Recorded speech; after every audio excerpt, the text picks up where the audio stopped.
Gastritis ಅವ್ರಿಗೆ ಗೊತ್ತಿರುತ್ತೆ ಇರುತ್ತೆ ಅಂತ, ಬಟ್ ಏನು ಮೆಡಿಕೇಶನ್ ತಗೊಳಲ್ಲ. ಪ್ರತಿನಿತ್ಯ ಅದರಿಂದ ಸಫರ್ ಮಾಡ್ತಾರೆ. ಅಲ್ಲಲ್ಲ ಹಿಡ್ಕೊಳ್ಳೋದು ಹೊಟ್ಟೆ ಗ್ಯಾಸ್ಟ್ರಿಕ್ ಅಲ್ಸರ್ಸ್ ಗಾಯ ಆಗುತ್ತೆ. ಇದಕ್ಕೆ ಒಂದು ಬ್ಯಾಕ್ಟೀರಿಯಾನು ಕಾರಣ ಇದೆ, ಇನ್ಫೆಕ್ಷನ್. ಹೊರಗಡೆ ಆಹಾರ ತಿಂತ ಇದ್ರೆ ದೊಡ್ಡ ಚಿಕ್ಕ ಕರ್ಲು ತೂತಾಗುತ್ತೆ. ಕೆಲವರು ಅನ್ಕೋತಾರೆ ಸ್ಕ್ಯಾನಿಂಗ್ ಮಾಡಿದ್ರೆ ಗೊತ್ತಾಗುತ್ತೆ. ಕರ್ಲ್ಗಳದ್ದು ಸ್ಕ್ಯಾನಿಂಗ್ ಮಾಡಿದ್ರೆ ಗೊತ್ತಾಗಲ್ಲ. ಕ್ರಮೇಣವಾಗಿ ಕ್ಯಾನ್ಸರ್ ಆಗಿ ಟರ್ನ್ ಆಗುವ ಚಾನ್ಸಸ್ ಇದೆ.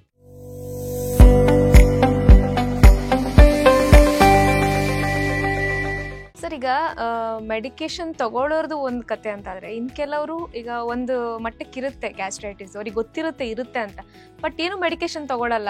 ಬಿಡು ಕಡಿಮೆ ಆಗುತ್ತೆ, ಲೈಫ್ ಸ್ಟೈಲ್ ಸರಿ ಮಾಡ್ಕೊಳ್ಳೋಣ ಅಥವಾ ಸೋಡಾ ಕುಡಿಯೋಣ ಹಂಗೆ ಅಂತ ಹೆಂಗೋ ಪೋಸ್ಟ್ಪೋನ್ ಮಾಡ್ತಾ ಇರ್ತಾರೆ.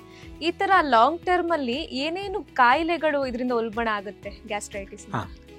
ಇದು ಏನಾಗುತ್ತೆ ಅಂದರೆ, ಈಗ ಅವರು ಇದೇ ಥರ ಕೆಲವರು ಲೈಟಾಗಿ ಟ್ರೀಟ್ಮೆಂಟ್, ಇರ್ರೆಗ್ಯುಲರ್ ಟ್ರೀಟ್ಮೆಂಟ್ ಅನ್ಬೋದು, ತೊಗೊಂಡ್ರು ಸರಿಯಾಗಿ ತೊಗೊಳಲ್ಲ.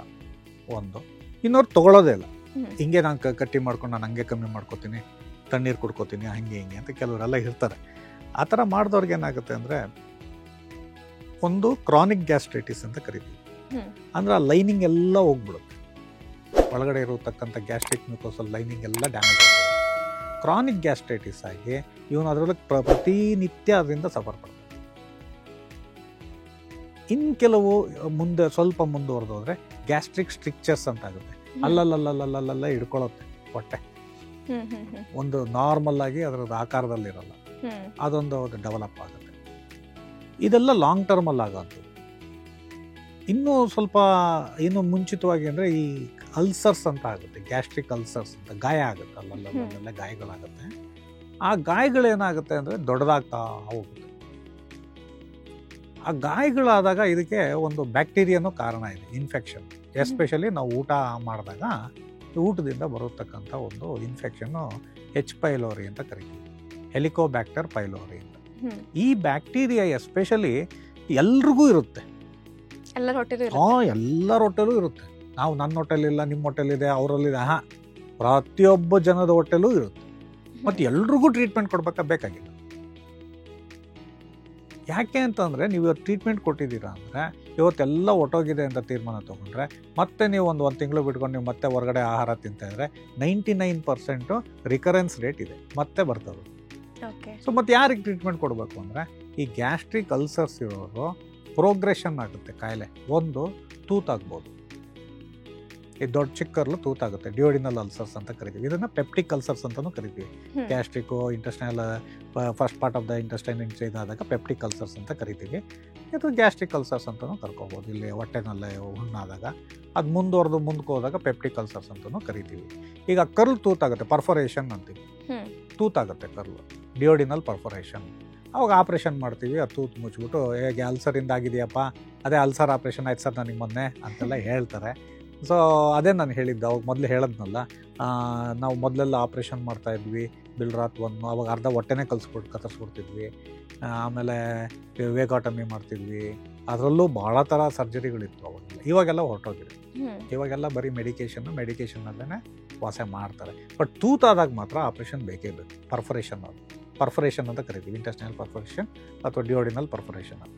ಅದಕ್ಕೆ ಹೊಲಿಗೆ ಹಾಕಿ ಕ್ಲೋಸ್ ಮಾಡಲೇಬೇಕು, ಎಮರ್ಜೆನ್ಸಿ. ಅದು ಬಿಟ್ಟು ಕ್ರಾನಿಕ್ ಗ್ಯಾಸ್ಟ್ರೈಟಿಸ್ ಅಂತ ಆಗುತ್ತೆ. ಅದರಲ್ಲಿ ವೆರೈಟಿಗಳಿದೆ. ಅದರಲ್ಲೂ ಜಾಸ್ತಿ ಆದಾಗ ಒಂಥರ, ಕಮ್ಮಿ ಆದಾಗ ಒಂಥರ ಎಲ್ಲ ವೆರೈಟಿ ಇದೆ. ಅದ್ರ ಜೊತೆಗೆ ಬರತಕ್ಕಂಥದ್ದೇನಪ್ಪ ಇನ್ನೊಂದು ಅಂದರೆ, ಗ್ಯಾಸ್ಟ್ರಿಕ್ ಅಲ್ಸರು ಕ್ರಮೇಣವಾಗಿ ಕ್ಯಾನ್ಸರ್ ಆಗಿ ಟರ್ನ್ ಆಗುವ chances. Carcinoma of the stomach ಅಂತ ಕರಿತೀವಿ.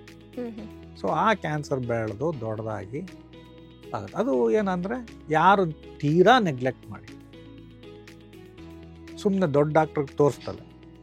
ಎಲ್ಲರಿಗೂ ಹೋಗಿ ದೊಡ್ಡ ಡಾಕ್ಟ್ರನ್ನೇ ತೋರಿಸೋದು ಅವಶ್ಯಕತೆ ಇಲ್ಲ, ಚಿಕ್ಕ ಡಾಕ್ಟ್ರಿಗೇ ತೋರಿಸಿ ಟ್ರೀಟ್ಮೆಂಟ್ ತೊಗೋಬೋದು. ತೊಗೊಂಡು ಕಮ್ಮಿ ಆಗ್ತಾ ಇಲ್ಲ ಅಂದಾಗ ಮತ್ತೆ ನೀವು ಅವ್ರ ಹತ್ರನೇ ಹೋಗಿ ಟ್ರೀಟ್ಮೆಂಟ್ ತೊಗೊಳ್ಳೋ ಅವಶ್ಯಕತೆ. ನೀವು ಫಸ್ಟ್ ಮಾಡಬೇಕಾಗಿರೋದು ಅಂತಂದರೆ, ದೊಡ್ಡ ಡಾಕ್ಟ್ರ್ ಹತ್ರ ಹೋಗಿ, ಯಾಕೋ ಸರ್ ಕಮ್ಮಿ ಆಗ್ತಿಲ್ಲ, ಫಸ್ಟ್ ಎಂಡೋಸ್ಕೋಪಿ ಮಾಡಿ ಒಂದು ಸ್ಕ್ಯಾನಿಂಗ್ ಮಾಡಿ ಅಂತ ಕೇಳಲೇಬೇಕು. ಸೊ ಗ್ಯಾಸ್ಟ್ರೈಟಿಸ್ ಡಯಾಗ್ನೋಸ್ ಮೆಥಡ್ ಅದೇನಾ ಸರ್? ಡಯಾಗ್ನೋಸಿಸು ಎಂಡೋಸ್ಕೋಪಿ ಮಾಡಬೇಕು. ಅಲ್ಲ, ಬ್ರೆತ್ ಟೆಸ್ಟ್ ಅಂತ ಮಾಡ್ತಾರೆ, ಅದರಲ್ಲೂ H. ಪೈಲೋರಿ ಕಂಡುಹಿಡಿಯಲಿಕ್ಕೆ ಪ್ರಯತ್ನ ಪಡ್ತಾರೆ, ಮತ್ತು ಅದಕ್ಕೆಲ್ಲ ಟ್ರೀಟ್ಮೆಂಟ್ ಕೊಡ್ತಾರೆ. But the correct way of diagnosing ಅಂತ ಅಂದರೆ, ಡೈರೆಕ್ಟಾಗಿ ನನಗೆ ಇದೆಯೋ ಇಲ್ವೋ, ಜಾಸ್ತಿ ಆಗ್ತಾ ಇದೆಯೋ ಇಲ್ವೋ, ಅದು ಏನಾಗಿದೆ ಅಂತ ತಿಳ್ಕೊಬೇಕು ಅಂದರೆ ಒಂದು ಎಂಡೋಸ್ಕೋಪಿ ಮಾಡಿದ್ರೆ ಬೆಟರ್. ಓಕೆ. ಇವತ್ತಿನ ದಿವಸ ಸೊ ಬಿಕಾಸ್ ಈಗ ಇಟ್ಸ್ ಎಕ್ಸಾಂಪಲ್ ಈಗ ಸಿಂಪ್ಟಮ್ಸ್ ಯಾವ ಸಿಂಪ್ಟಮ್ಸ್ ಇದ್ದವರು ಎಂಡೋಸ್ಕೋಪಿಗೆ ಹೋಗ್ಬೇಕಾಗುತ್ತೆ ಸರ್? ಎಲ್ಲರೂ ಹೋಗ್ಬೇಕಾದ ಅವಶ್ಯಕತೆ ಇಲ್ಲ. ಒಂದು ಅರ್ಥ ಮಾಡ್ಕೊಬೇಕು. ಈಗ ನಂಗೆ ಸುಮ್ಮನೆ ಉರಿತಿದೆ ಹೋಗಿ ಎಂಡೋಸ್ಕೋಪಿ ಮಾಡೋಕ್ಕೆ ಅವಶ್ಯಕತೆ ಇಲ್ಲ.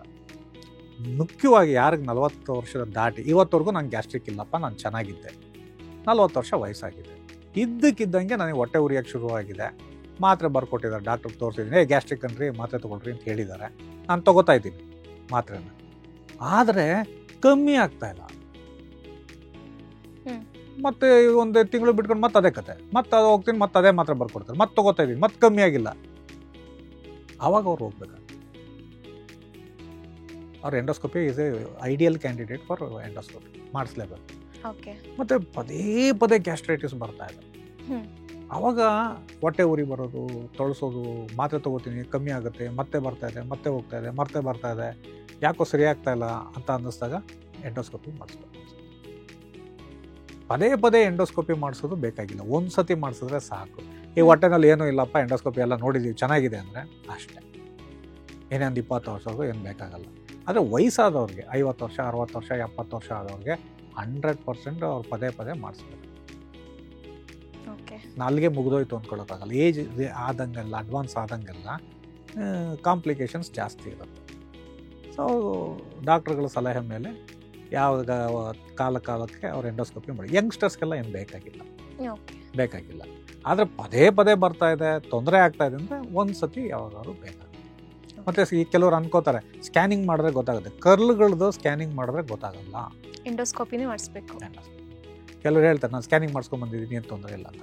ಕರ್ಲ್ಗಳು ಯಾವತ್ತೂ ಇಮೇಜ್ ಆಗಲ್ಲ. ನೀವು ಯಾವುದೇ ಒಂದು ಅಲ್ಟ್ರಾಸೌಂಡ್ ರಿಪೋರ್ಟ್ ನೋಡಿ, ಅಲ್ಲಿ ಎಲ್ಲೂ ನಿಮ್ಮ ಕರ್ಲ್ ಬಗ್ಗೆ ಬರ್ದಿರಲ್ಲ ರಿಪೋರ್ಟ್. ಲೇಟೆಸ್ಟ್ ಹಾಗೂ ಇಂಟ್ರೆಸ್ಟಿಂಗ್ ಸುದ್ದಿಗಳಿಗಾಗಿ ಬಾಸ್ ಟಿವಿ ಕನ್ನಡ ಚಾನೆಲ್ನ ಸಬ್ಸ್ಕ್ರೈಬ್ ಮಾಡಿ, ಹಾಗೆಯೇ ಬೆಲ್ ಐಕಾನ್ ಪ್ರೆಸ್ ಮಾಡಿ. ಇದರ ಜೊತೆಗೆ ಫೇಸ್ಬುಕ್, ಇನ್ಸ್ಟಾಗ್ರಾಮ್, ಎಕ್ಸ್ ನಲ್ಲೂ ಮಿಸ್ ಮಾಡದೆ ಫಾಲೋ ಮಾಡಿ.